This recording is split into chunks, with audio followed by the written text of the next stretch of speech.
నా పేరు దరడికోట Lakshminarayana. AP BC సమన్వయ కమిటీ రాష్ట్ర అధికార ప్రతినిధిగా పనిచేస్తున్నాను. మరి ప్రకాశం జిల్లా బీసీ సోదరులారా, ఈ నెల 11వ తారీఖున మహాత్మా జ్యోతిరావు పూలే జయంతి రోజున బీసీ కులగన మరి రాష్ట్ర ప్రభుత్వం గత ప్రభుత్వం బయటికి తీసింది.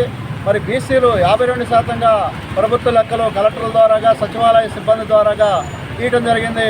మరి ఇప్పుడు వరకు నారా చంద్రబాబు నాయుడు గౌరవనీయులు ముఖ్యమంత్రి మరి 3 సార్లు కేంద్రానికి లేఖలు రాయటం జరిగింది. 2004లో కేంద్రానికి 35%, 36% ఇస్తామని చెప్పి ఒకసారి లేఖ రాశాడు. 2014లో ఒకసారి లేఖ రాశాడు. మొన్న 2025లో కూడా లేఖ రాయటం జరిగింది. ఎందుకు మరి బీసీ లెక్కలు లేవని చెప్తున్నావు? ఈ రోజున బీసీ లెక్కలు గత ప్రభుత్వం తీసింది కాబట్టి 52%గా బీసీలు తేలారు. కాబట్టి స్థానిక సంస్థలో విద్యా ఉద్యోగాల్లో 52% చట్టం చేయాలని చేయని పక్షంలో ఈ రాష్ట్రంలో ఏపీ బీసీ సమన్వయ కమిటీ బీఎస్పీ పార్టీ ఆధ్వర్యంలో భారీ స్థాయిలో ఉద్యమాలు చేపట్టి బీసీల సత్తా ఏదో కూడా చూపిస్తానికి సిద్ధంగా ఉండాలని ఈ నెల 11వ తారీఖున అన్ని జిల్లా కలెక్టర్ల ఆఫీసులు ఎదురు మరి బీసీ కులగన అమలు చేయాలనే డిమాండ్తో మహాధర్నా కార్యక్రమాలు ఏర్పాటు చేయడం జరిగింది.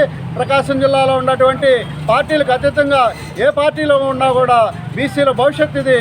కాబట్టి బీసీ సోదరులారా, ఏ పార్టీలో ఉన్నా మీరు పదవులు పొందండి, మీరు అనుభవించండి.